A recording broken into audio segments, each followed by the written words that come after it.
Hello, and welcome to the Gratz at Home webinar series. Today's presentation is the fourth in our series. My name is Lori Cohen, and I'm the Director of Non-Credit Adult Learning at Gratz. We're delighted that you're joining us for this webinar. During the presentation, please make sure that your volume is turned on and up. You should see a black bar at the bottom of your screen.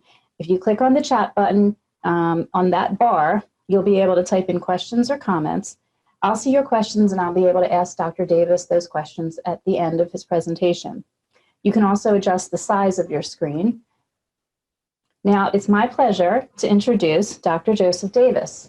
As many of you know, Dr. Davis is the Associate Professor of Jewish Studies at Gratz, and he's also the Program Director of our Masters of Arts degree in Jewish Studies.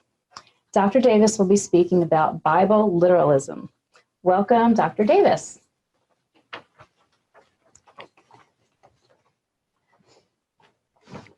Thank you, Lori. Thank you, everybody, for coming. Welcome, everybody. I want to start with a kind of a complaint. And the complaint is about the English language. The English language has, I'm sure you've heard, has a lot of words. Yeah, a complaint about English and about vocabulary. English, as everybody knows, has a tremendous wealth of vocabulary. So just for example, I was out in my backyard yesterday, and it's full of weeds, wildflowers, and every damn one of them has a name. I mean, I've been learning this gradually. My wife has been introducing me. She said, no, that's not a weed, right? That's fleabane. Right, or that's foxglove, or any of the others. There are a tremendous number of them. I mean, it's not just fleabane. You understand, right? There are a lot of different kinds of fleabane. We're not sure which kind it is. We think it's Philadelphia fleabane. Could be some other kind. For weeds, for wildflowers, right? English has an infinity of names. As opposed to this, when you come to interpret the Bible, there are not very many words. English has a great poverty of words that describe different ways of interpreting the Bible, and that is our topic tonight. How do Jews today read the Bible? How do Jews today interpret the Bible? That's the question that we're asking, and I start out with my complaint about words.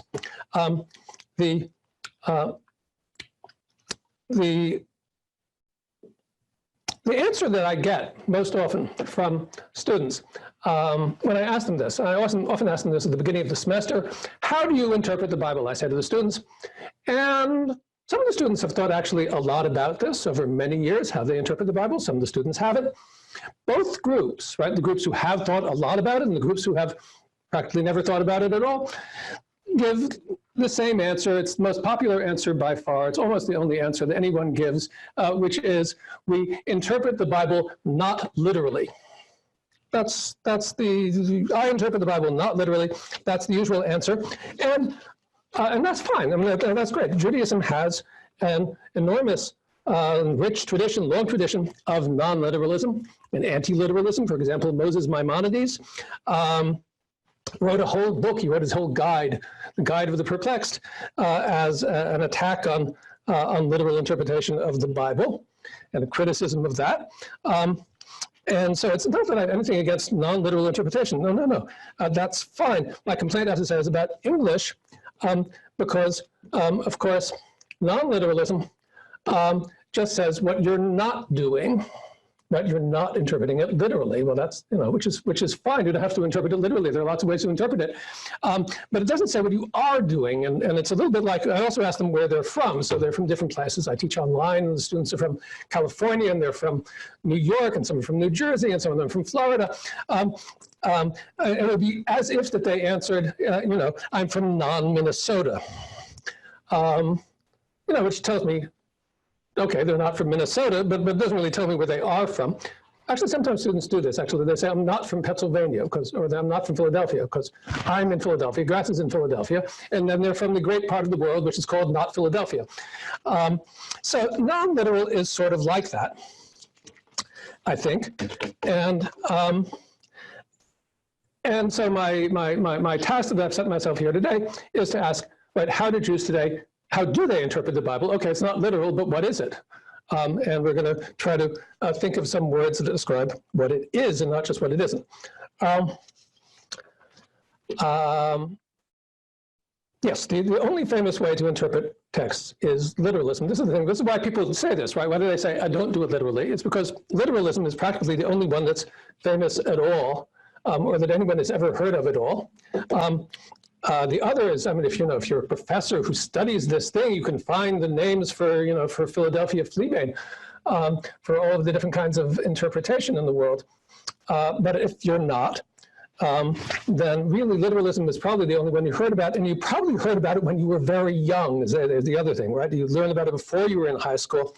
People learn about literalism when they're children, right? When their mother says to them, go wash your hands, and right, the mother says, no, when I said wash your hands, I meant wash your hands, right? Literally.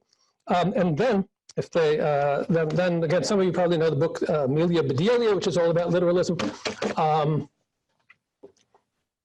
I don't know whether you read this when you were a child. I didn't, actually. I read it when I was an adult. But I learned about it when I was a child because Betsy Cohen, who was in my 4th grade class in Providence, Rhode Island, Betsy Cohen did a book report on Amelia Bedelia when I was in 4th grade. So I learned about Amelia Bedelia then. That's when I learned about literalism, was in 4th grade, because Amelia Bedelia, if you've ever read the books, you will know, works for a family, and they were always telling her to do things. So they tell her, to draw the curtains. Amelia Bedelia, could you please draw the curtains? And she goes and she sits down with a pen and a pencil and she draws a picture of the curtains, right? Because she's very literal. She takes everything very literally, Amelia Bedelia does. So you learn about literalism even in 4th grade. And then besides that, well, see, there's more to it. There's more to it than that. It's not just Amelia Bedelia. The other part of it is that there's a political background and there's a religious background. And I would put it this way: anybody who knows anything about American politics, and even if you know nothing about American politics, if you have any familiarity, I would say, with American culture at all, even, then you've run into the question of literalism, because it's a major political question and it's a major religious question in America. And it relates, like all political questions in America, to the split between the American right, the American political right, the Republican Party, and the American political left, the Democratic Party. And this is a difference that goes back, quite a long time. It goes back now, certainly to the 1930s, to the 1920s, goes back almost 100 years, that the political right and the Republican Party have been arguing for a literal reading of the Constitution. The Constitution means what it says what it means what it says, does not mean anything other than what it says, should be read exactly to mean exactly what it says. Just for example, Justice Thomas, who's in the picture, he's sitting on our left, but it's his right. Justice Thomas just yesterday said in an opinion that he wrote that he thought that a lot of the opinions of the Supreme Court over the last 100 years should be rethought because they interpreted the Constitution to mean what it doesn't say. They didn't interpret it to mean what it does say, which is what it means.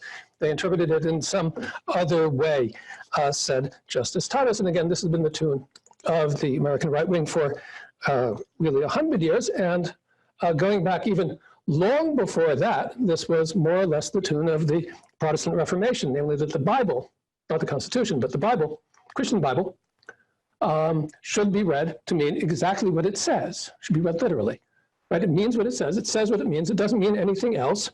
That was the innovation, that was the invention, that was the spark, the originating idea of the Protestant Reformation, and it remains a powerful idea within Protestant Christianity in America. Although at this stage, again, it's particularly the idea that's defended on the traditionalist side of the Protestant churches, the right wing, if you want, of the Protestant churches. And the left wing has taken a much more liberal approach, so to speak, much freer approach to Bible interpretation. Again, this has to do mainly with the Bible and specifically with the New Testament. Slow down? I don't think so. We need to get through this very quickly. So, come back to my students. I think what they were trying to say when they were describing themselves as people who interpret the Bible not literally, what they were trying to say is they're trying to distance themselves from Billy Graham, who's in this picture, or from the political right wing. And they were saying, no, no, no, no, no. We don't interpret things the way that Justice Thomas does. We don't interpret things, right, or I, right, they were speaking of themselves. I don't interpret things the way that Billy Graham does. No, no, no. I interpret it the other way. So the other way is non-literal. That's the idea. That's why non-literal strikes them as a good description, even though it doesn't really say what they're doing. It just says what they're not doing. But that's more or less what they want to say. Okay, so here's my question. Right. With that as an introduction, here's my question. I'm not an expert in the Constitution at all. I have nothing to say about the Constitution to speak of. I'm not an expert in Christianity at all, and I'm not going to talk about that here tonight. I'm here to talk about Jews, really only Jews, Jews today, and how they do interpret the Bible.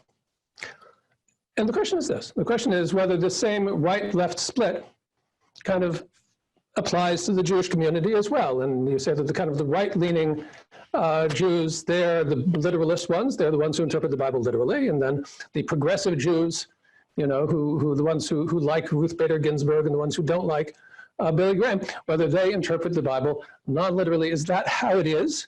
And I'm going to argue that actually that isn't a very useful way of thinking about the whole thing in terms of Jews. Judaism doesn't actually work like that. Possibly it works the opposite way.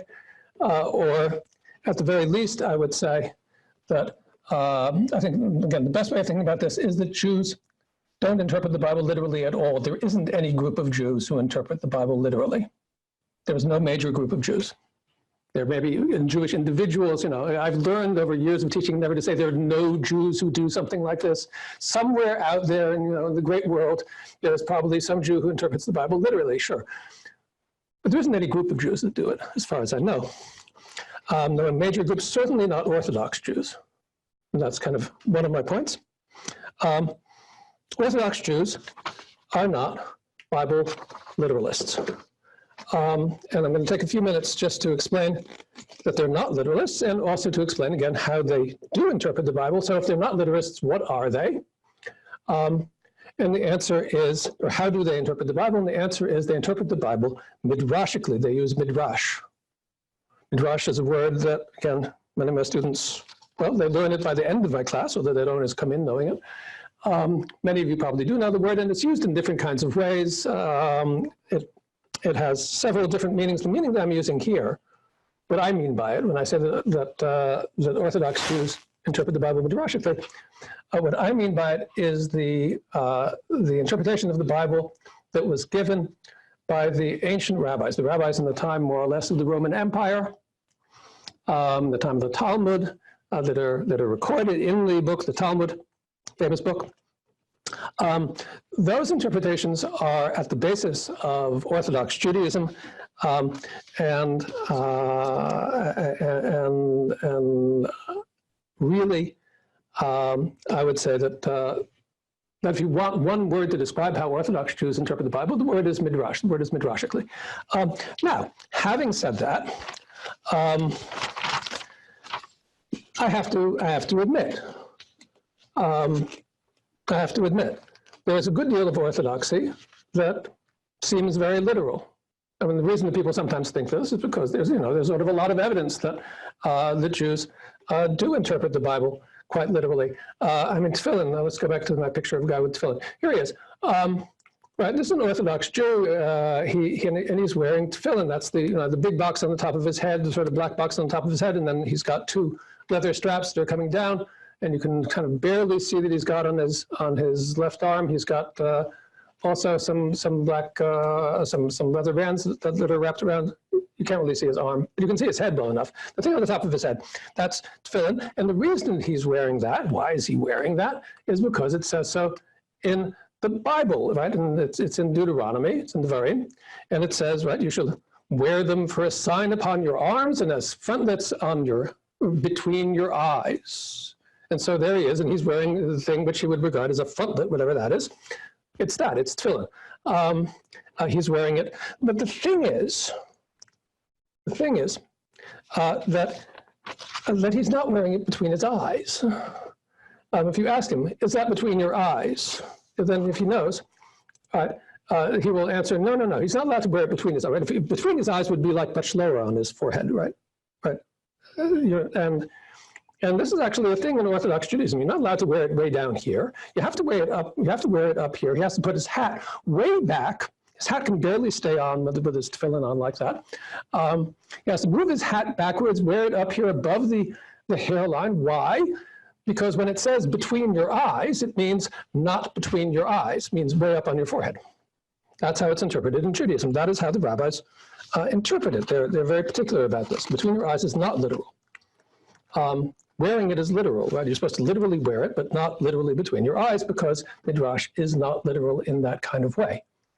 And sometimes it is. There are examples where it is. Take one example where it's extremely literal, I mean, super literal. It says in the Bible, this is also in Deuteronomy in the very end, the end. It says that Moses lived 120 years. And the rabbis say, and Orthodox Judaism repeats this often enough, that he lived exactly 120 years, not just approximately 120 years. He died on his birthday, right? His birthday was the 7th day of the month of Adar. Don't ask how we know that, but never mind. It was the 7th day of Adar, that's when he was born. He died on that same day when he was exactly 120 years old. So that's, in some sense, that's very literal, isn't it? That's almost kind of Amelia Bedelia literal, because when people say, right, like I say, right, I'm 59 years old, does that mean I'm not exactly 59 years old? My birthday was like, 2 weeks ago. Thank you very much. But again, well, it depends, doesn't it? Right? When you take a bank loan and it's a 30-year loan, that's actually exactly 30 years. And if you try to pay it back in like 30 and a half years, the bank will get really angry at you. So sometimes things mean exactly what they say, and sometimes they mean approximately what they say, and sometimes orthodoxy is literal, but often it's not. And, excuse me, right, best example, of course, is also the most famous example, is cheeseburgers. Some of you, I'm sure, know that Orthodox Jews and some other Jews also don't eat cheeseburgers. It's not kosher. And the reason is, and again, I imagine that some of you know this, the reason is because it says in the Bible that you shall not cook a kid, which is a little goat, in its mother's milk. And people, again, like, for example, just for example, my daughter made fun of this like last week. Cheeseburger, right, is not made out of goat. It's not a goat. It's not made out of goat. It's not being boiled in any kind of milk, let alone in its mother's milk, let alone in goat's milk, anything. Nothing like that. Well, that's not what's happening at McDonald's, is it? But Orthodox Judaism, which is committed to midrashic interpretation, is committed to the interpretations of the ancient rabbis. It's not committed to the literal sense of the verse in any kind of way. Says, no, no, no, this includes cheeseburgers. It includes any kind of dairy with any kind of meat. You're not allowed to boil it. You're not, in fact, allowed to eat it either. You're not even allowed to cook it. Nothing. You're not allowed to sell it. Nothing of this kind. And it's all learned from this one verse, although it's obviously not the literal meaning of the verse, is it? No. Okay. So let's see. Let's see. Oh, one more example. All right. I'll give one more example. That's picture of Professor Kugel, who was one of my teachers, and this was one of his favorite examples. So in honor of Professor Kugel, I will also use this as an example. It says in the Bible that Abraham comes from Ur, and certainly the literal meaning of that, or the plain meaning of that, it's always explained. Look in any of the commentaries. The plain meaning of that is he came from the town of Ur, which is now today in Iraq, and was dug up by one of the archaeologists in the 1920s, Leonard Woolley. And it's the name of a town, Ur. The rabbis didn't interpret it that way. The rabbis interpreted Ur to mean fire, which is another possible meaning of the word in Hebrew, although it probably isn't what it means there. Again, this is not literal. Again, this is some other meaning of the word. They said Abraham comes from a fire, and what does that mean? And then they explain there's a whole story that why was he in the fire? Because he wouldn't worship any gods except for the one God who created the heavens and the earth. But he wouldn't worship any of the other gods. So the people in Ur were all, they were all polytheists and idol worshippers. They threw him into the fire. That's the fire. And then he came out of the fire. He's from there because he was saved from the fire by a miracle. That's what the verse means. And everybody in Orthodox Judaism is taught that story when they're usually quite young. Oh, the picture is from a medieval manuscript. That's nice. That's the story of Abraham. Again, it's not the literal meaning of the verse. The literal meaning of the verse is he came from a certain town which had that name. It's a midrash. It's a midrash on the verse. Let me put this in a different way. Okay. Imagine there's a woman, let's say that she comes from Tajikistan. Tajikistan is a country like in Asia somewhere. I can see on the map. It's right north of Afghanistan, which people have heard of these days. So you have some woman who comes, or she doesn't come from Tajikistan, she comes from New Jersey. It doesn't really matter, obviously. But some person who knows nothing about Judaism. Never heard of Judaism, never met any Jews. There aren't any Jews in Tajikistan to speak of. She's never met a Jew. She knows nothing about what Judaism is. She knows nothing about what it teaches, what the rituals are, nothing. She's never, again, she hears, let's say, she hears that there's a group called the Jews, interesting, and she hears that they observe what's in the Bible, or at least the Orthodox ones believe everything that's in the Bible, let's say. But she hears this. And then she opens up the Bible, because she has a copy of the Bible. She finds it online, right? Not hard. Opens up the Bible, reads it, and then she tries to imagine what Orthodox Judaism must be like on the basis of having read the Bible. Well,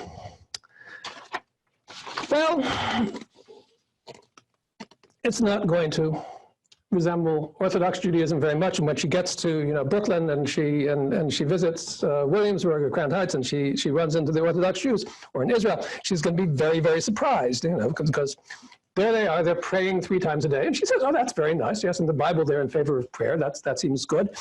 But why don't you pray from the heart? Right? What's this? You're reading the same prayers over and over and over every day, just running through the same prayers. That's not in the Bible. You should do that. And where does it say that in the Bible? You should say the same prayers over. Never. Doesn't say that. Or cheeseburgers. Again, why are you not eating cheeseburgers? Where is that? I didn't expect that. That's completely surprising. And then there's all the stuff that is in the Bible that Orthodox Jews are not doing, right? She comes around and she says, okay, when's the animal sacrifice?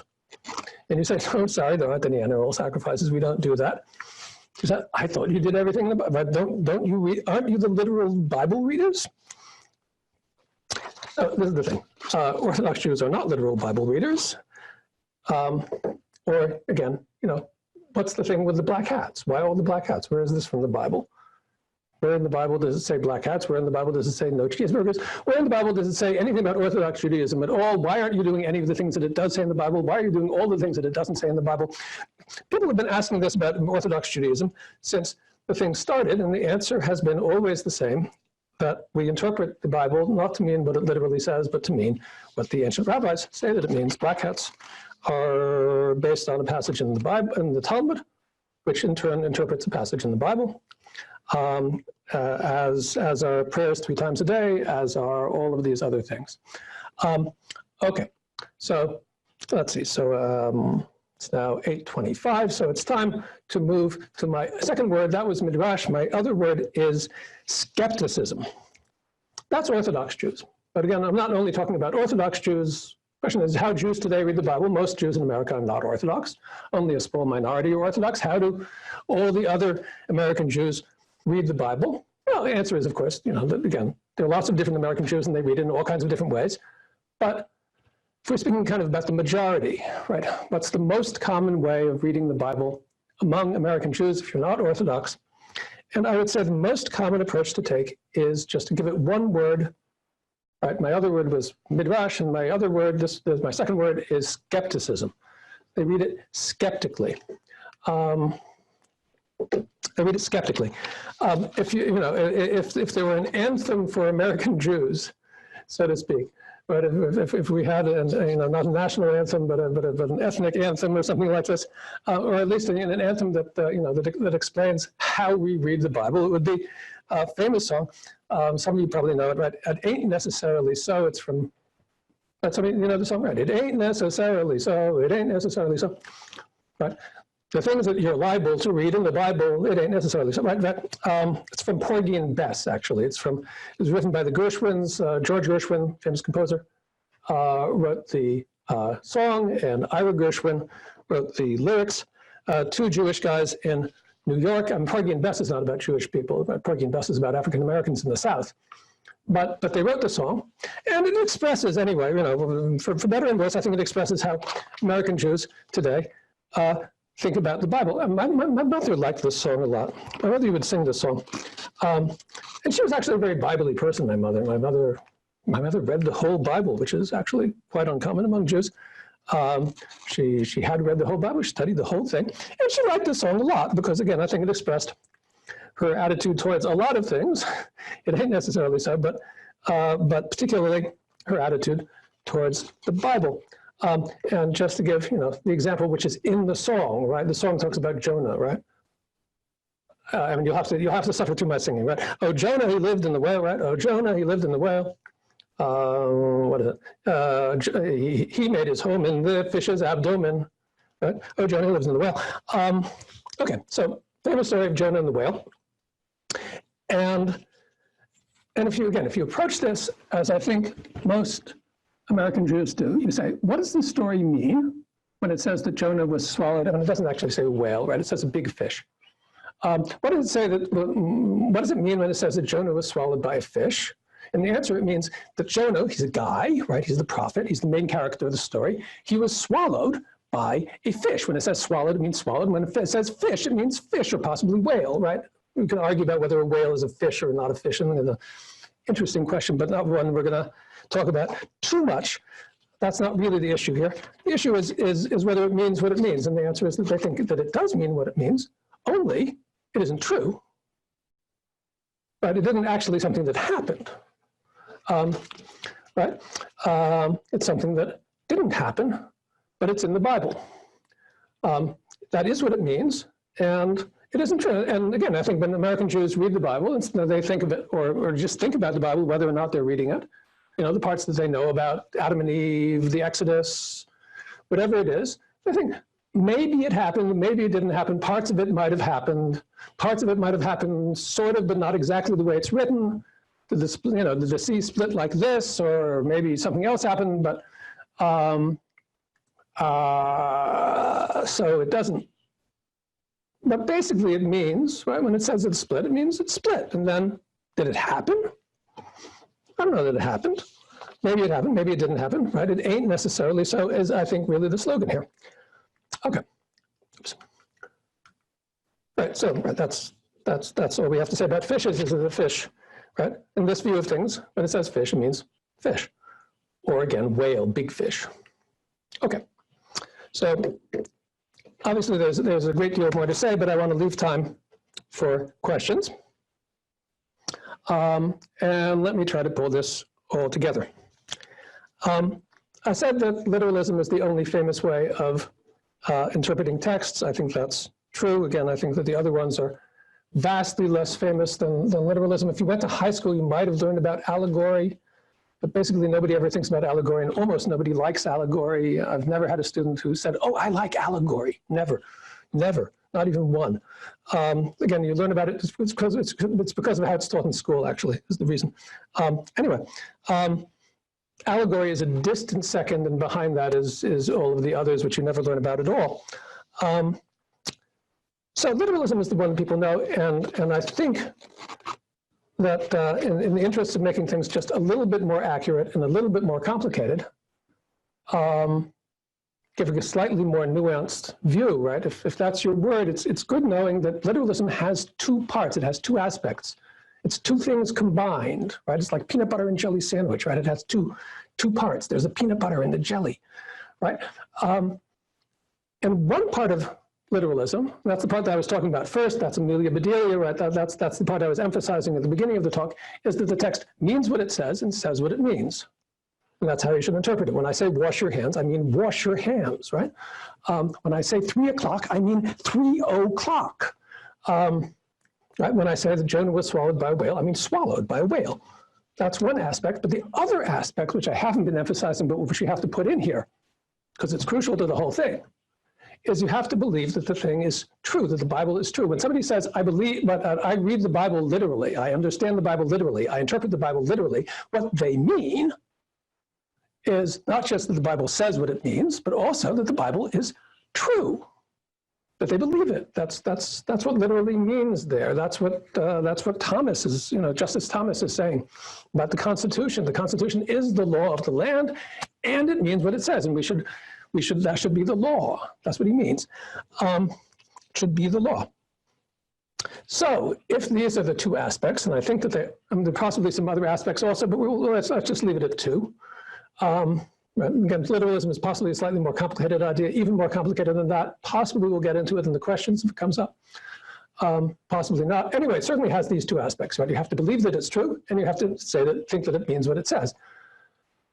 So coming back to Orthodox Judaism and to what I'm calling skepticism, or here on the slide I called it skeptical humanism, you can see that they each take one part and they leave aside the other part, right? For Orthodox Jews, it is true. It's all true. Ask any Orthodox rabbi, is the Bible true? And he will tell you always, more or less in these words, it is true from the first word to the last word. The first word is Bereshit in the beginning. The last word of the Torah is Yisrael, Israel. Every single word is true. Every word, every letter, right? And I've heard this from many rabbis, always in almost the same words. They believe every word of the Bible. That's something that always means what it says. That's how Orthodox Judaism works. It doesn't necessarily mean what it says. Believe it, certainly.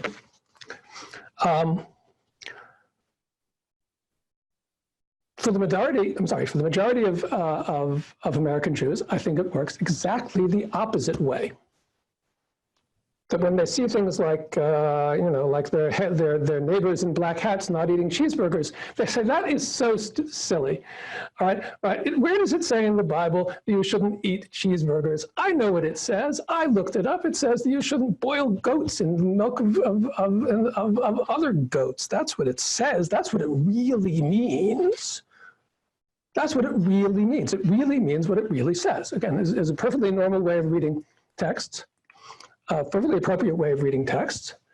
Texts mean what they say what they mean. People do this too. This is the usual way in which people communicate.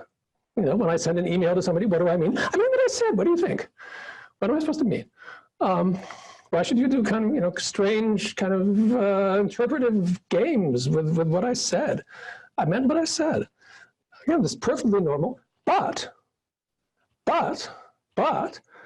I think, again, for the majority of American Jews, they're not committed to thinking that it's true or even kind of valuable necessarily.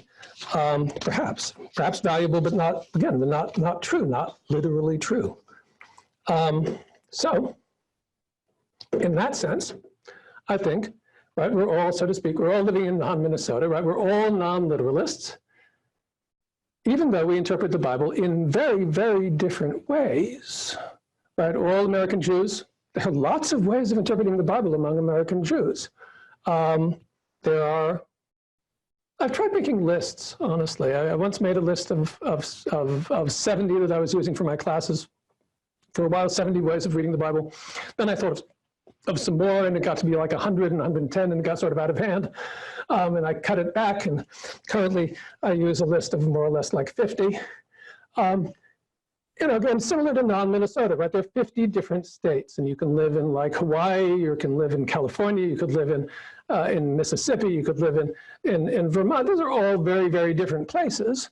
And then what do they have in common? Is they're not Minnesota, right? They're all part of non-Minnesota. So how do we all read the Bible? Well, there are lots of ways to read the Bible. There are 50 ways to read the Bible. Midrashic interpretation is one of the most important, and particularly in Orthodox Judaism, although not exclusively in Orthodox Judaism, right? Other kinds of Jews also use Midrashic interpretation. I think that if you had to single out one kind of interpretation, which is the most common and the most basic for the majority of American Jews, it would be skeptical. It would kind of be this kind of skeptical. I've been avoiding the word literalism, right? But skeptical reading of the Bible, where we say it means what it says, but might not necessarily be true. That's my platform for today. That's my lecture. Thank you very much. And if there are any questions, I would be happy to answer questions. We have actually a lot of time to answer questions. Okay. Can everyone hear me? I'm going to ask some questions that have popped up on our group chat here. I just want to make sure that everyone can hear me okay. So this is Lori again, and Dr. Davis, thank you so far for this presentation. So the question that has come in, it looks like the question is, how do the various interpretations relate to or are influenced by the question of whether God transmitted Torah or whether it was written by JPED, JPED, or otherwise? My question may get to whether Torah is, quote, true, but many conservative Jews adhere to mitzvot and to multiple authorship. How is that bridged in the context of your discussion? Okay, that's a wonderful question. It has several different pieces to the question. So let me try to do them one by one, and so I'll do certainly the first pieces of the question, and you'll remind me of the latter parts. What does it have to do with the question of authorship? It has a great deal to do with the question of authorship. And again, that was why I threw in the word humanism. Why humanism? Why skeptical humanism? Because I think for the majority of American Jews, including conservative Jews, you mentioned conservative Jews, it's fundamental. It's simply taken for granted and is regarded as completely obvious and not worth discussing, that the Bible was obviously written by people, and it should be interpreted as if it were written by people. That's obvious. And yes, and if it's written by people, people are fallible in all kinds of ways. People make mistakes, people are wrong, people that have opinions, and it expresses, therefore, right, how are we reading it? We're reading it as opinions that people have, or stories that they told, or mistakes that they made, or laws that they had at a certain time, or something like this, because it's written by people. Exactly because it's written by people. In Orthodoxy, as you say, the question of the human authorship of the Bible is secondary, and the authorship of the human authorship of the Torah specifically, right, the 5 books of Moses, is specifically denied.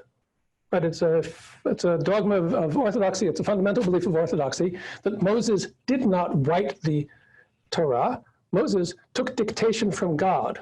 There's no, but it doesn't express Moses's point of view in any possible or conceivable way. It expresses only God's point of view. Okay, so then the question is how that relates to literalism. And the thing about divine authorship is that there's no special reason to think that the divine author means things literally. I mean, you can kind of argue this up or you can argue it down. It's a theological question.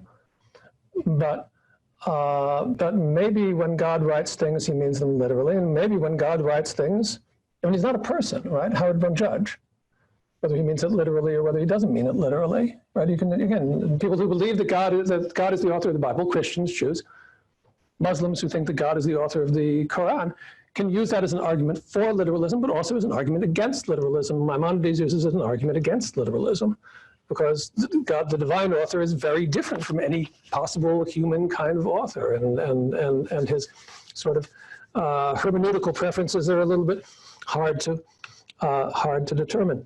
Now, there's a whole line of argument, as I said, that if God is the author, then it's, again, it doesn't necessarily mean what it says. J, E, P, and D, I will go out a little bit on a limb because this is a college and it's an unpopular thing to say in colleges.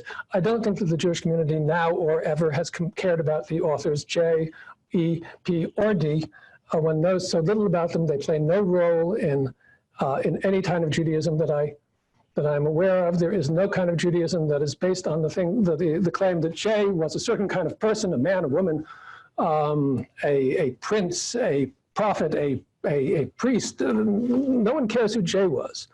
Right? No American Jew cares who J was. what they care is that, again, that the author, whoever he was, or whoever she was a person, was no doubt an Israelite person from the ancient period, right? And everyone agrees about that. This is not really a matter of dispute. You can agree with the documentary hypothesis. You can have some other view of how the Bible came into being. But if you're talking outside of a theological framework, and you're just talking kind of as a historical framework, obviously it was written by people. It wasn't written by, it wasn't written by sheep, was it? Okay.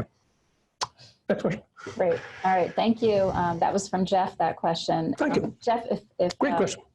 For any reason, if you want more clarification on that, please just type in another question, and I'd be happy to run it by Dr. Davis. So in the meantime, let's move on with some questions. I would say, here's kind of like right off the top of my head here, if Orthodox Jews are okay with non-literalism, well, so why don't they believe in dinosaurs? Yeah, right. I skipped the question of dinosaurs. I put up the little no dinosaur icon on the PowerPoint, and then I missed that. Why don't Orthodox Jews believe in dinosaurs? So again, the obvious answer is because of literalism. And I'm arguing that that's only sort of kind of the answer, right? Because it doesn't say so in the Bible. But there's so many things that are in Orthodoxy that aren't in the Bible. So the first thing one has to say, of course, is that there's actually, among Orthodox Jews, this is a considerable dispute, and there's like roughly kind of half of Orthodox Jews who do believe in dinosaurs, and there's roughly kind of half of Orthodox Jews who do not believe in dinosaurs, and there's a whole pro-dinosaur, anti-dinosaur divide within Orthodoxy. Should we read this literally? Should we read it not literally? Why don't they believe in dinosaurs? Kind of three reasons quickly. One reason is that it's not just, right, dinosaurs aren't in the Bible, everybody knows this, but it's not just that, right? Dinosaurs aren't in the Talmud either. Dinosaurs, in fact, right, if you care about Orthodox Judaism, then you care about medieval rabbis, Maimonides. Maimonides knows nothing about dinosaurs. Maimonides, for example, but just to stick with Maimonides for a second, Maimonides knows that the world is round. And flat earthism, right, is another thing that's also, if you read the Bible, you might get the impression that the earth is flat. But if we're thinking about, again, the authors of the Bible, the human authors of the Bible, they presumably thought that the earth is flat. Nevertheless, flat earthism is not a thing in Orthodox Judaism today at all. There aren't any Orthodox flat earthers to speak of. And the reason is that that view of the world was defeated, right? It was defeated by the idea that the world is round. It was the Greeks discovered that the world is round, and this was debated for hundreds of years in the Middle Ages. I work on the Middle Ages, so I'm interested in this, right? Starting, I don't know, in the beginning of the Middle Ages, and I've wondered about this a lot. When was the last Jewish flat earther? The answer is somewhere around the 1200s, the late 1200s, the early 1300s. We can pin it down pretty much around there. By Columbus, before Columbus, 100 years before Columbus, it's gone. It's gone. It takes a long time. It takes 500, 600. I mean, since the Greeks discovered it, took thousands of years. Dinosaurs, who knows from dinosaurs, right? Dinosaurs, I mean, dinosaurs were discovered, what, like 100, 200 years ago? I guess it was in Philadelphia, it's like 200 years ago. We not quite. The 1840s, the 1850s, they started talking about dinosaurs. The 1850s is like nothing for Orthodoxy. The 1850s is when my great-grandfather was a child. Right? So this is almost within living memory. It takes a long time for people to change their minds about stuff. So there's that. The other thing is that, again, just with dinosaurs, is that nobody cares. Right? If you don't believe, let's say, this has been in papers a lot, if you don't believe in vaccines, then your community is going to get into all kinds of disaster, and it's going to cause all kinds of disaster, and there's a huge price to pay, right? We can talk about why people don't believe in vaccines, Orthodox Jews, other people. Why doesn't Robert F. Kennedy believe in vaccines? Whatever. Robert F. Kennedy Jr. But if you don't believe in dinosaurs, nothing happens to you. There's no pressure on Orthodox Jews to believe in dinosaurs, practically. Nothing happens at all. And as I said, it's not in any of the books. And then also it implicates what's actually a very important belief in Orthodoxy, which is creation. Right? Movements which believe in dinosaurs, so that part of Orthodoxy, but also the conservative movement, also Reform Judaism, any kind of religious movement which believes in dinosaurs, kind of limps along without a strong belief in creation. And that's, theologically, it's actually sort of a problem. For from a purely theological point of view, creation is an important belief for religions, if you want to have a religion. And so, you know, you can believe in creation and also believe in dinosaurs. Why not? If God created, you know, the sun and the moon, he can create dinosaurs too. But dinosaurs kind of heads you in a somewhat different direction. And so Orthodox Jews are very wary about it. That's much too long an answer for this question, but it was an excellent question. Thank you. Thank you, Dr. Davis. Okay, so you brought up something that is kind of critical that's going on in the world today. You did mention vaccines, and just for me in particular, I would love to know, why don't the Orthodox believe in vaccines, especially now because of what's going on in the world in some of the communities? I mean, they should, but this doesn't have to do with Bible literalism very much, I don't think. Lots of different kind of small groups don't get vaccinated. Orthodox Jews, for reasons which relate in a certain way to Bible literalism, but it's not on account of Bible literalism. It can't be, because Orthodox Jews don't interpret the Bible literally. And to explain something by a thing that didn't happen is a little bit dubious, isn't it? Right? It's right. Why was there a flood in Missouri? It's because of the mile-high diamond that was in the Mississippi River. And it wasn't, right? There wasn't any mile-high diamond. There isn't any Orthodox literalism. It doesn't explain anything. But the Orthodox Jews are, it's certainly true, a self-isolated kind of community. They keep the rest of the world, again, particularly some parts of the Orthodox community, keep the rest of the world at bay. They don't read newspapers as a kind of on principle. Again, some Orthodox Jews do read newspapers. I belong to an Orthodox synagogue, and every single member of the synagogue reads newspapers. I don't mean that no Orthodox Jews read newspapers. I mean that there are parts of Brooklyn where, in fact, they don't subscribe to the Times because they don't, you know, they're not part of the culture in that kind of way. Another group, just for example, who have a low rate of vaccination, and it's very problematic, is the population of Washington, D.C. It's not because they believe in the Bible so much. Again, it's because they're kind of isolated, and they're the kind of groups who don't believe doctors in the way. The other part of this, but I will say this actually, because it's worth knowing if you're a Jew, but you're kind of an average Jew from the American Jewish community who isn't Orthodox. Jews are an incredibly science-minded group.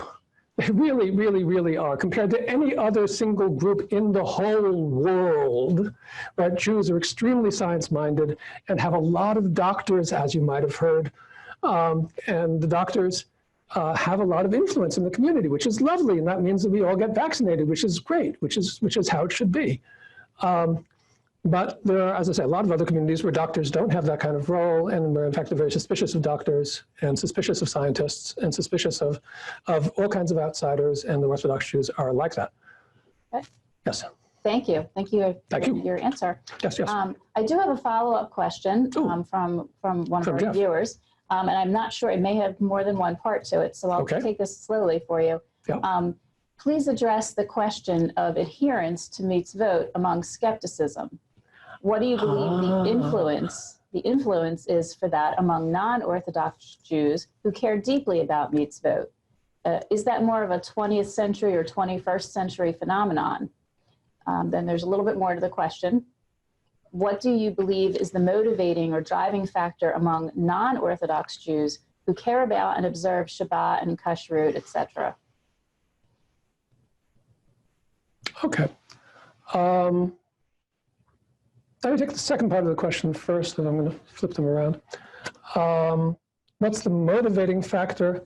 There are many different motivations among the Jews that I meet, including my students, including my family, including other kinds of conservative and Reform Jews who observe mitzvot and who observe Shabbat. Some have kind of a spiritual motivation. Some are attached to tradition in different ways. Some have motivation that relates to their family's experience in the Holocaust, for example. Other families don't have that, and they have other kinds of experiences. complicated question. But the question here, right, which is the first part of the question, which I want to get to, is how does it relate to the Bible? And here I'm going to throw in something which I left out of the talk, but I'm kind of eager to mention it at least. And I think this is probably a good place to mention it. Again, when you're thinking about how to interpret the Bible, when you're thinking about how to interpret texts in general, and suppose, again, you're not literal. You're being not literal, and you're saying, okay, it doesn't mean what it says. Suppose, for example. Or even it does mean what it says, right? It can be literal or non-literal. A different question, it's a very important question, is that the only thing it means? Does it have only one meaning? Or does it have possibly more than one meaning? Right? Does it have multiple meanings, multiple interpretations, multiple levels of meaning? Right. One piece of Protestant literalism, of real classic American religious literalism, I mentioned two, right? I mentioned you believe the Bible and you believe the Bible means what it says. And the other thing, which is also important to the Protestants, it was very important to Luther, is it doesn't mean anything else. It means only and exactly what it says. It has no other meanings. Right? So, suppose we don't grant that, and I would say that there is no Jewish group, in the same way that there is no Jewish group that's literalist about the other two, there's no Jewish group that's literalist about this. All Jewish groups think that the Bible has more than one level of meaning, more than one meaning, multiple meanings of different sorts. Every Jewish group, Orthodox Jews, non-Orthodox Jews, conservative Jews, Reform Jews, every possible group of Jews has more than one meaning. So, again, for somebody who's in kind of the skeptical mode, you say, the original meaning, originally the law was you couldn't boil a goat in the milk of its mother, or something like this, right? Whatever the law is. Originally the law was when you couldn't do work on Sabbath, that meant you didn't do any agricultural work. You didn't work your farm. You didn't go and plow and harvest and do stuff. That's what it meant in the time of the Bible. Later on, it was given other meanings. The ancient rabbis give it another set of meanings, another set of interpretations. Later on, after that, other Jews come along. Maimonides comes along and interprets it in a philosophical way. Modern Jews come along and interpret it in their way. And there's a whole tradition. There's a tradition of interpretation. And are these the original meaning? No, certainly not. Says, again, for Orthodox Jews, those are perhaps the original meaning. And Orthodox Jews don't necessarily do this whole historical thing. It's kind of complicated. But if you're like a conservative Jew, let's say, again, that was the question, or that was part of the question. If you're a conservative Jew or a Reform Jew, you're observing Shabbat. Suppose, and again, different people have different observances. Suppose you don't brush your teeth on Shabbat with toothpaste, like I don't. I brush my teeth without toothpaste on Shabbat and with toothpaste not on Shabbat. Again, do I claim that this is what my great ancestors have done right since the beginning of time? They didn't brush their teeth with toothpaste? No, clearly not. Right? This is some observance of Shabbat that was invented, not by me, in the 1950s or 60s. I learned it from rabbis.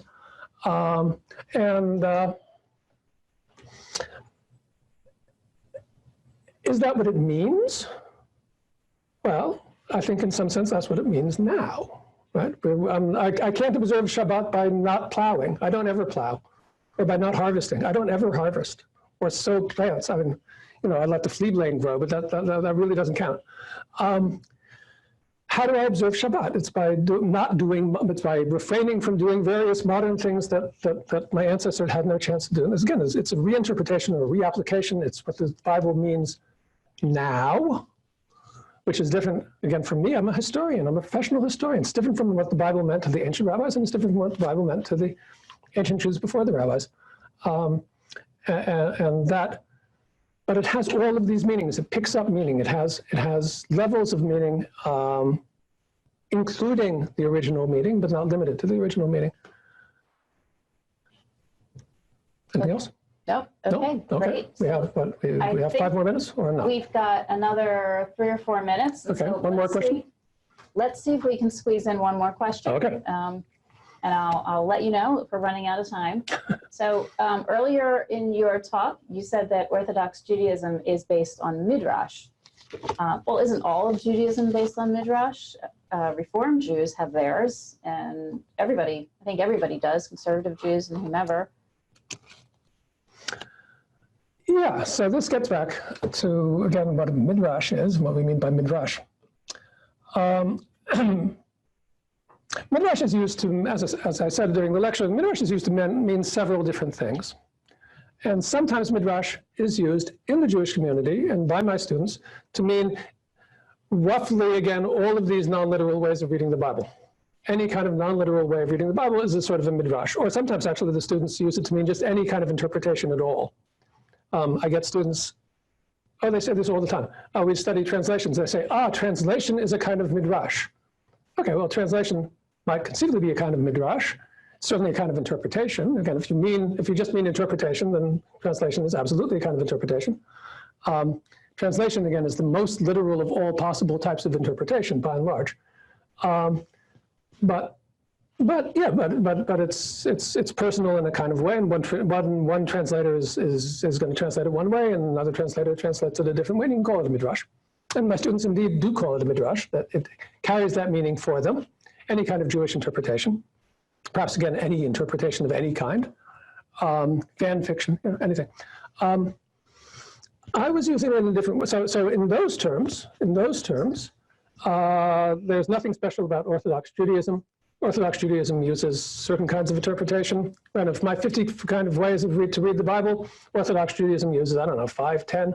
And then there's another, 45 or so, or 35 that they don't use. But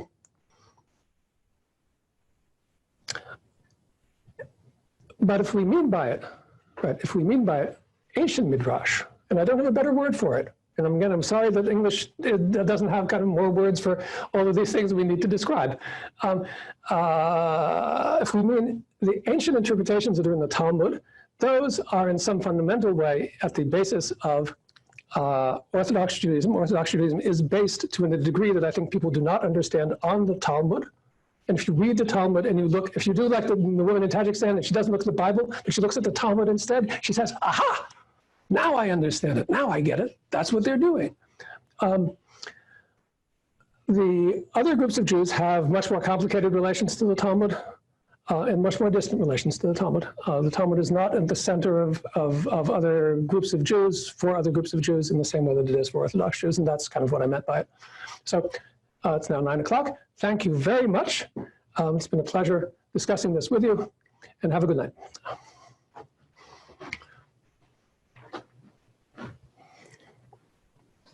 Hello again, and thank you for joining us tonight, and thank you to Dr. Davis for his really engaging presentation about literalism and non-literalism and right thinking and left thinking, and wow. So I think that was really, really great presentation from Dr. Davis.